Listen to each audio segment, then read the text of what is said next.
Welcome back to the deep dive. Today we are jumping straight into a topic that really should concern every sports administrator, every corporate leader, and honestly, every policymaker out there. It's a big one. It is. What happens to our most dedicated, elite, adaptive athletes after the medal ceremony ends? We're talking about career security, long-term stability, and, real integration. It's the ultimate question of sustainability in elite sport, isn't it? And the source material we've gathered today gives an extraordinarily detailed look at the successful structures they use in Japan. And we're contrasting them with current challenges we see in Taiwan. Exactly. Japan has managed to successfully integrate adaptive sports into the very fabric of their mass participation movement, what they call the national sports movement. That distinction is so crucial. It means the athletes aren't just, heroes for a season. Right. Their presence is normalized. It's essential to community life. And their policies ensure career longevity and high public visibility all year round, not just in that 4-year cycle of major international games. We're moving past just general goodwill and into, structured systems. And that's our core mission for you, the listener. We need to move beyond just admiring Japan's success.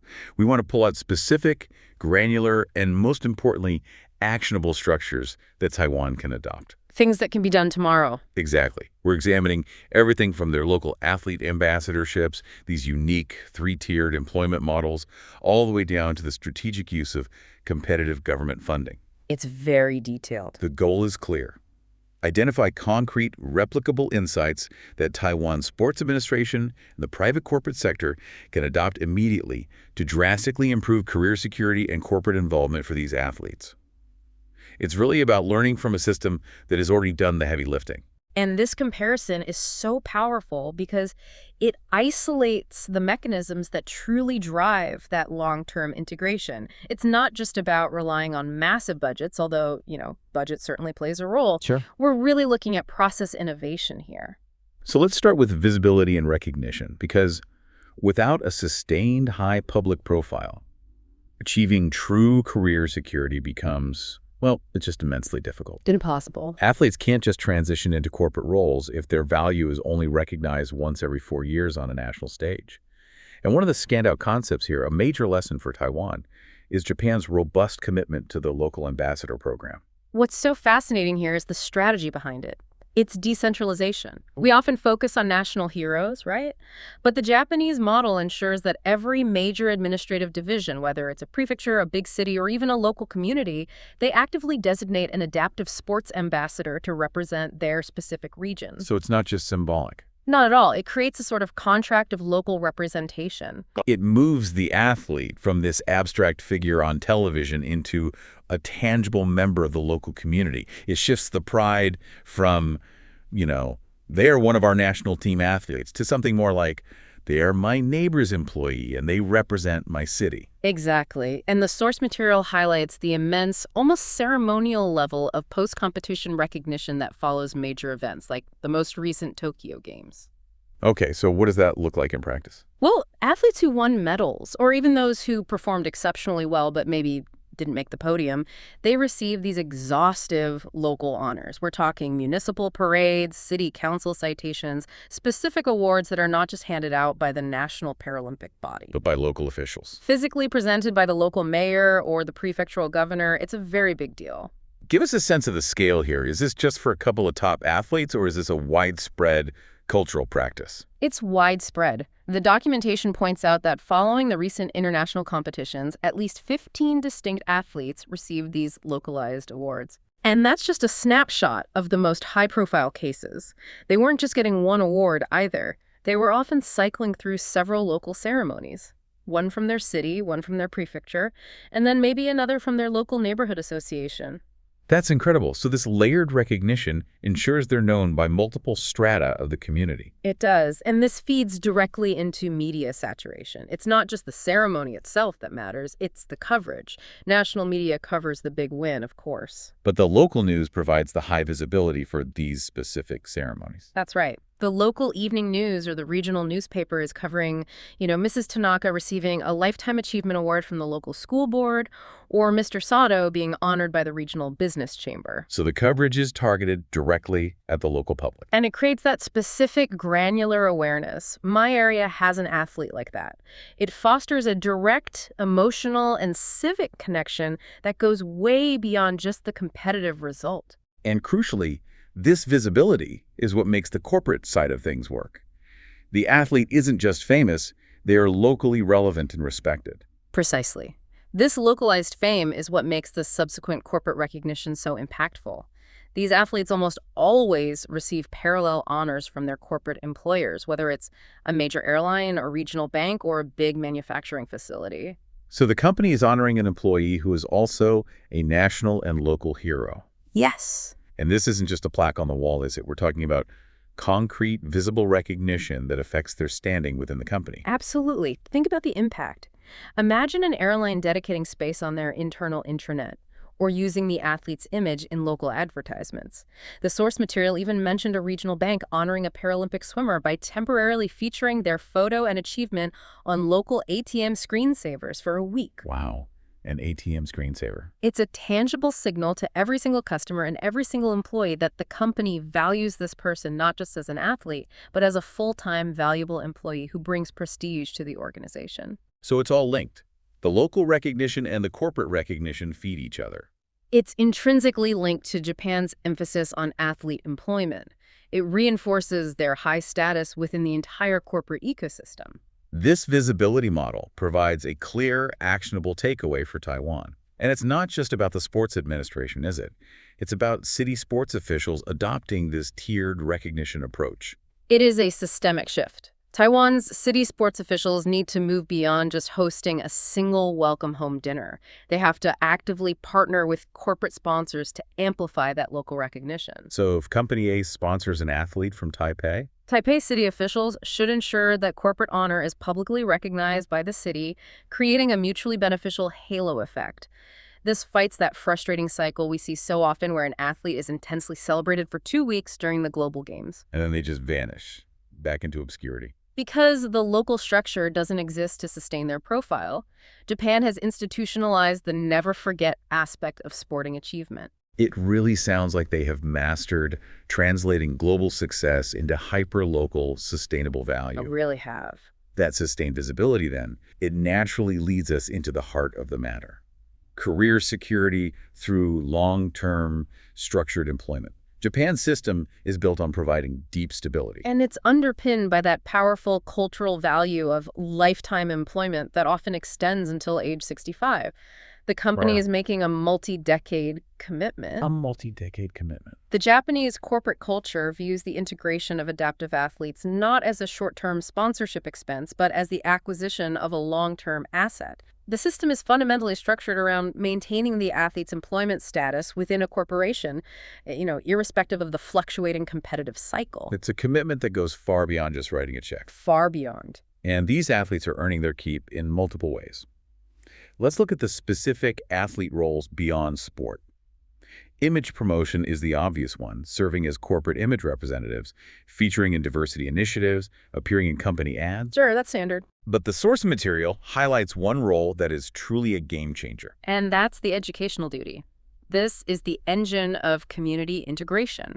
Athletes are placed under a clear obligation to conduct extensive outreach, speaking engagements, and teaching sessions at local schools and community centers. They're the frontline evangelists for adaptive sports. They're essentially turning the athletes into community educators. So they're out in the community working. Precisely. They go out to demonstrate adaptive sports, explaining, for example, the intricate strategies and rules of wheelchair basketball or demonstrating goalball.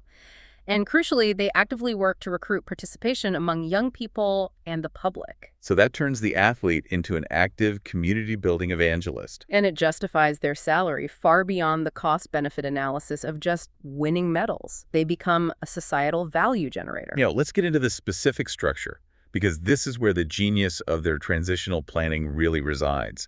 It's categorized into the 3 employment models based on the athlete's specific life and career stage. Okay, so Model 1 is the high visibility tier, full-time training image. This athlete is fully focused on elite competition. The corporate employment largely functions as a high-level sponsorship with a full salary and benefits. Those mostly PR returns. Right. They represent the brand globally, and while they do participate in outreach, their primary goal is peak performance. Okay, that makes sense. Then we hit Model 2, and this is the one the source emphasizes as the single most vital lesson for Taiwan's corporate sector. We're calling this Model 2 Transitional Hybrid. This stage is transformative. It is explicitly structured as half-time work, half-time training. Half and half. The athlete is consciously transitioned into the corporate environment to gain professional, transferable skills, and not just busy work. They might spend their half-time learning advanced Excel, sitting in on client marketing meetings, assisting HR with training development, or, working in supply chain logistics. So it's not just a salary. It's a paid, protected professional mentorship. The source describes this concept almost like a structured internship, but for a future leader. That is the perfect way to frame it. They are acquiring essential corporate literacy during a period when their athletic performance is still peaking. Which means they still have high visibility and motivation. Exactly. They are preparing for full retirement well in advance, giving them a significant head start. And then finally, there's Model 3, full-time post-retirement. And here, once their competitive career is over, the athlete fully transitions into a dedicated, permanent, full-time corporate role, leveraging the professional skills and the cultural integration they mastered during Model 2. It creates a seamless off-ramp. It does. The company hasn't just hired an athlete, it has grown a new manager or a specialist who has exceptional discipline, a high public profile, and deeply embedded corporate loyalty. Let's really focus in on Model 2, because this is the critical analysis for Taiwan. Why is this hybrid model so critical, especially in sort of mitigating corporate anxiety about hiring? It's fundamentally about risk mitigation. We know from Japanese corporate surveys that when a company hires a disabled person, particularly a high-profile athlete, directly into a demanding full-time corporate role, conflicts can often arise. And these issues aren't due to a lack of talent. Yeah. Not at all. They are integration problems. What kind of integration problems are we talking about? Well, common issues cited in those surveys include communication difficulties with existing staff who may not understand adaptive needs, or unexpected physical flexibility constraints in the workplace environment, or perhaps just the struggle to meet a rigid 5-day-a-week full-time work output while also maintaining an elite training regimen. If you hire someone full-time, you demand full-time results. And if they struggle, it can lead to a sense of failure on both sides. Exactly. And this is what Model 2 prevents. Well, by employing the athlete part-time, so half-time, management automatically lowers the immediate performance expectations. And crucially, it provides more time and space for cultural integration, for peer relationships to develop, and for the athlete to acquire those necessary professional skills without the immense pressure of full-time accountability. They have time to learn the corporate language and the norms. Right. It's a structured acclimatization period. The company gets to observe, to mentor, and to slowly integrate the employee, which dramatically reduces the risk of a failed experience. So if the athlete struggles with the workload, they still have their training schedule to fall back on, and the corporate commitment is only 50%. It's a much lower stake. The conclusion here is powerful. Companies should be encouraged to view this hybrid stage not as some charitable short-term expense, but as an essential low-risk investment in long-term talent acquisition. They are paying a salary to develop a highly resilient, motivated individual into a professional employee. That's it. And if we look at the comparison with Taiwan, this model is the direct antidote to that prevalent corporate fear. I mean, so many Taiwanese companies, when they're faced with the mandated requirement to hire a certain ratio of disabled individuals, They often just choose to pay the fine. exactly, they pay a fine instead of navigating the perceived complexity of hiring. They see it as a financial penalty, not a talent opportunity. And that's the key difference. Japan has made the talent opportunity crystal clear. And we have to remind listeners, the source material points out that athletes inherently possess superior mental toughness and resilience. I mean, their training is rigorous, they confront failure daily. They're skilled problem solvers. Absolutely. So investing in a trained athlete means investing in superior mental fortitude for your workplace culture. And Model 2 is the low-risk way to acquire that exceptional talent. So it's about reframing the whole conversation. It's not about mandated employment. It's about acquiring a proven, highly disciplined individual using a protected training period. The corporate buy-in becomes significantly easier when the financial and HR risk is minimized. It is. This depth of planning is truly what sets the system apart. It shifts the burden of adjustment. Instead of asking the athlete to immediately be a world-class competitor and a world-class financial analyst, Which is an impossible ask. you give them the protected space to become the latter, slowly. And that, I think, is the most crucial part of this section, the dedicated halftime for professional skill acquisition. Without that, the long-term career is just fundamentally unstable. It's the bridge. Now we have to move to the macroeconomic piece of the puzzle. How does the government structure its money to encourage this broad corporate participation and specialization? Japan's approach through its Ministry of Sport and its competitive grant structure is, well, it's extraordinarily strategic. It really is. The structure is designed to decouple funding from the traditional sports associations, which allows the specialized corporate sector to participate. And we are talking about serious money. The ministry allocates a massive budget. The source cites approximately 230 billion JPY in 2025. Okay, 230 billion JPY. For our listeners in Taiwan, that translates roughly to between 400 and 500 million TWD annually. Just to this. Just dedicated to supporting sports infrastructure and promotion.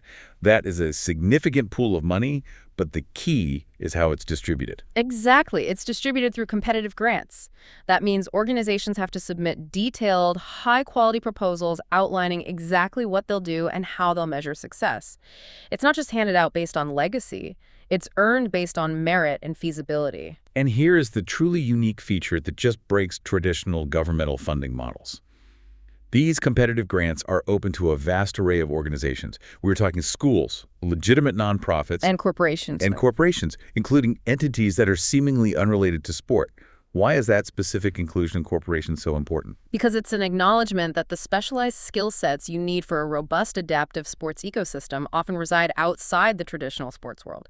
A national sports association is excellent at coaching and training. But they're probably not great at media production. Or data collection or complex event management. So the government opens the funding gates to those who are professional experts in their own fields. Okay, give us some examples of these surprising corporate applicants who have successfully secured funding. This is where the concept really comes alive. The standout case has to be NHK, the public broadcaster. They successfully applied for a grant, not just to cover a competition, but to host and fully broadcast a 3-day floor hockey tournament, specifically for special education schools. That makes perfect sense. They're a media company. They fulfill the government's promotional need perfectly. They bring high production value, wide promotional reach, legitimacy for the event. The ministry didn't ask a sports association to suddenly become a world-class broadcast operation. No, they funded the world-class broadcast operation to do what it does best. The specialization is brilliant. And other successful corporate applicants include manufacturing and non-sports companies. Yamaha, which has its own dedicated disabled sports division, has secured funding for assistive technology development. We also see pharmaceutical companies applying for grants to fund public health education around adaptive physical activity. And I read this in the source. This one is amazing. And even a company that manufactures oral hygiene products. A toothpaste company successfully applying for funding. Wait, a toothpaste company getting a grant from the Ministry of Sport? That sounds almost unbelievable unless the KPI was incredibly specific. It was. Their proposal wasn't to fund a team. It was to fund a specific public health intervention at grassroots sports events. So promoting community hygiene at major adaptive sports camps. Exactly. The system encourages any specialized business to contribute its unique expertise to the adaptive sports ecosystem, provided they write a winning proposal that addresses a documented public need. This leads us directly into Lesson 1. Clear, decoupled KPIs. Key performance indicators. The source strongly criticizes the prevailing Taiwanese approach of assigning broad, often impossible tasks to single organizations. Like a sports association. Right. Expecting them to handle everything from grassroots recruitment to elite training to media promotion, often with these vague funding requirements. Japan avoids that administrative trap by being highly granular. The Ministry of Sports grant requests are highly specific and surgically targeted. They might issue a request for funding for the development of adaptive sports aid or funding for environmental modification in regional special needs sports facilities. They break down the macro problem into micro tasks. They do. So instead of a broad request saying, Association X, here's a large grant to promote adaptive sports over the next year, which is, impossible to audit. It is. They say manufacturing firm Y, here is specific funding to produce 20 high-quality, lightweight racing wheelchairs with new composite materials by Q3. It's an entirely different administrative mindset. By breaking down the needs into granular, clear objectives, they allow specialized enterprises to fill those gaps and hold them accountable for a defined deliverable. Media companies handle promotion. Event management firms handle the races. And educational firms handle outreach. It ensures quality and measurability because the KPI is specific and tailored to the expertise of the applicant. I have to challenge this point for a second. Given the massive scale of that 230 billion JPY budget, is there any indication in the source material that smaller, highly specialized firms or local MPOs feel like they can't compete against giants like NHK or Yamaha for these grants? That's a very important question. Does this system unintentionally favor the big players? And the source material addresses it by pointing out the highly specialized nature of the grants. So while a larger company might secure a high-dollar grant for a major infrastructure project like a broadcast, the ministry intentionally reserves specific smaller pots of money for highly niche areas. Like what? Like regional equipment maintenance or specific local school outreach programs, things that only NPOs or small service providers would qualify for. The government is required to conduct a comprehensive annual needs audit, which means they have clearly itemized every required resource and intervention. So they know exactly what they need. Which allows small, specialized businesses to apply for highly targeted funding that big corporations just wouldn't bother with. The clarity of the government's need is key, which in turn leads directly into Lesson 2, investing in empirical research. If you want clear KPIs, you need hard data, not assumptions. Absolutely. The Ministry of Sport funds large-scale annual data collection and research on adaptive sports. And this is not just anecdotal evidence supplied by an association. This is real, robust, empirical data collection. What are they studying?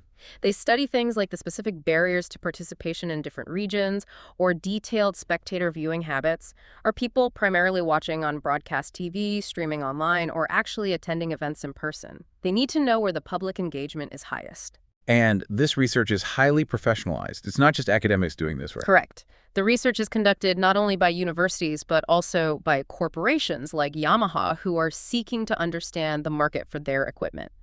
And critically, it's also done by specialized market research and survey firms. They're professionalizing the data gathering process to ensure statistical rigor and independence.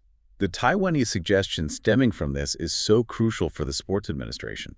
You cannot establish an effective, factual basis for policy discussion if you don't know the exact size of the target population, their specific barriers like is lack of transportation or lack of facilities, or what promotional efforts actually generate participation. And if the Taiwanese government is going to adopt that model 2, the hybrid employment model, they have to first fund research that tells them which corporate skills are most in demand for adaptive athletes and which companies are most willing to participate. Right.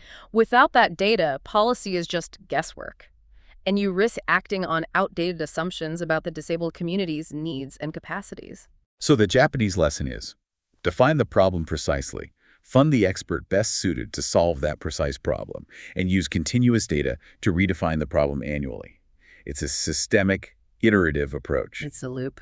Let's move to how Taiwan can translate these heavy structural lessons into its own policy framework, considering its unique cultural context and population size.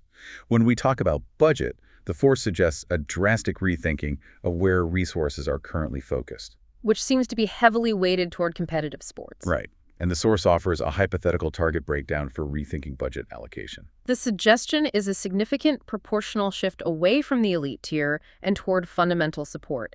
The sports administration should aim for a breakdown that looks something like this. 50% dedicated to mass participation and root-level promotion. 50%. 0.30% dedicated to inclusive sports and only 20% dedicated to competitive sports. That 50% for mass participation is a radical commitment compared to many current models globally. Why such a strong emphasis on the grassroots? Because the elite tier cannot be sustained without a massive pipeline of potential athletes and general societal awareness. The source material emphasizes this critical distinction. If Japan can invest heavily in elite competition, it's often because the grassroots foundation is already stable and robust. So once that foundation is solid, Corporate money seeking high visibility and PR value naturally supplements the government budget heavily at the top, which allows the government to focus its resources on foundational, community-level support. so Taiwan needs to lay that solid 50% foundation first in order to attract that later corporate investment at the 20% elite tier. Exactly. You build an ecosystem where corporate investment is drawn to the excellence and visibility rather than being forced by governmental mandates. You make the system so robust that companies want to be associated with it. Now let's talk about the cultural and bureaucratic environment. The source identifies some serious policy obstacles in Taiwan that prevent these effective grant structures from being implemented. And the biggest internal issue is the governmental fear of failure. Specifically, the fear of tender failure. Right. Government units are often audited so stringently, and they worry intensely about tenders failing, which means a project doesn't attract enough qualified applicants or fails to complete its deliverable. This leads to them issuing overly narrow, restrictive, or conversely, very vague grant applications that discourage specialized corporations from applying. So they write the grants in a way that prioritizes avoiding audit risk over achieving optimal results. Precisely. The source argues the sports administration needs to be much bolder and clearer about its precise needs, just like the Japanese model. If they write a clear, specific request like, we need 100 hours of professional graphic design work for a new adaptive sports curriculum, the right specialized companies will apply. But the fear of failure results in vague tenders that just guarantee mediocre results. It does. And this fear of policy ambiguity and the subsequent public friction, it connects back to broader cultural issues around governance clarity, like the ongoing challenges surrounding priority seating. This is a powerful analogy. We really need to explore this fully. It's a perfect metaphor for the difference between Japanese and Taiwanese policy implementation philosophy. Japan is often lauded for its high civic value, where people generally give up their seat without being asked. Sure. Yet the source points out that even in Japan, ambiguity in policy still causes conflict. The problem isn't the public's morality, it's the lack of clarity from the management unit. Let's elaborate on how that policy vagueness creates conflict and how it mirrors the grant structure problem. Well, when a policy states that priority seating is for the elderly, weak, sick, pregnant, and children, that broad, vague definition is open to individual, often subjective interpretation. So in Taiwan, for instance, an elderly person might see elderly and assume the seat is exclusively theirs. And that leads to friction when someone who looks fit but is disabled or temporarily ill is occupying it. The management unit has devolved the enforcement and interpretation onto the general public, which guarantees friction. It's passive management. How does the source connect this failure of policy clarity back to sports grants? The exact same ambiguity plagues the grant applications. When the Sports Administration issues a vague grant to promote adaptive sports participation, the association receiving the funds is given an impossible, ill-defined task. Which leads to unavoidable failure or audit risk. And the solution, it's rule clarity, just like disabled parking spaces. Right. When policy is clear, like the rules governing designated disabled parking spaces, which require a visible, specific permit compliance and community understanding, are much higher because the rule is enforceable, visible, and unambiguous. So the source argues policymakers must provide clear, enforceable rules. This grant is for X, the deliverable is Y, and the metric is Z. Just like clear priority seating rules reduce public friction, clear grant rules reduce bureaucratic failure. That clarity is just fundamental to systemic change. Finally, what are the forward-looking steps? The source suggests Taiwan has to move beyond simply engaging in international exchanges that result primarily in photo opportunities and handshakes. That superficiality has to end. There is no point in starting Japan if Taiwan doesn't commit to a deep process of internalization. The country has to thoroughly study the Japanese framework, internalize the core spirit, which is athlete career security and long-term societal integration, and visibly demonstrate progress against a clear long-term goal. So even if it's just a 20% to 40% improvement in corporate integration over the next 5 years. That progress must be measurable and transparent. And we also need to recognize where Taiwan is succeeding, right? Yeah. Make this a two-way street.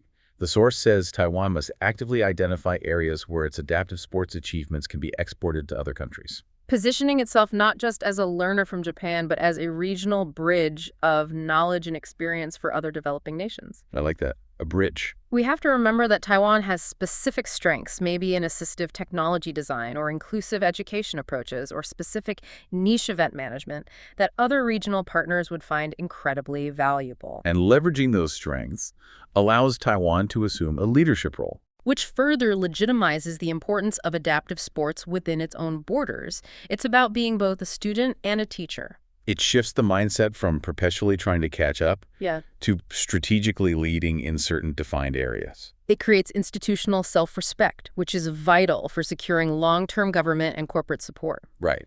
So if we look at the final synthesis, the Japanese success story in adaptive sports isn't fundamentally about just throwing massive amounts of money at the problem, though they certainly do spend a lot. It is about structural design and clarity. It's the system. Specifically, integrating athletes into the corporate world for long-term security via those structured training stages, that crucial Model 2 hybrid employment, and ensuring high public visibility through specialized strategic government funding that uses professional service providers instead of overburdening traditional associations. But this deep dive really shows that career support for adaptive athletes is not merely a social obligation or, a box to tick in the name of diversity. Not at all. It is a mutually beneficial, sophisticated talent acquisition strategy. When you support the athlete's professional longevity, the corporation gains a highly resilient, motivated, and socially engaging employee and brand ambassador. It's a self-sustaining ecosystem built on clarity and specific, measurable outcomes. And that clarity is achieved at every single level, from the local ambassador recognition all the way down to the specificity of a government grant request. The government manages the needs audit, and the professional corporate sector manages the execution. The major takeaway is that strategic cooperation between the sports administration, corporations, and specialized service providers can fundamentally solve the biggest pain point, which is athlete security, and establish a robust, self-sustaining ecosystem. It can. We learned that one of the reasons companies in Japan value athletes so highly is their demonstrated superior ability to cope with frustration and failure, their resilience. It's a proven trait. So what is the transformative idea for you to take away? It means that if more Taiwanese companies recognize that hiring a highly trained athlete, even through that half-time, low-risk Model 2 mechanism, means investing in superior mental toughness and resilience for their entire workplace culture, would they still choose to pay the mandatory employment fines? Or would they start actively competing to acquire this unique, highly valuable talent? That shift in perception, viewing the athlete not as a burden but as a guaranteed source of disciplined resilience, is the final policy pivot Taiwan needs to make.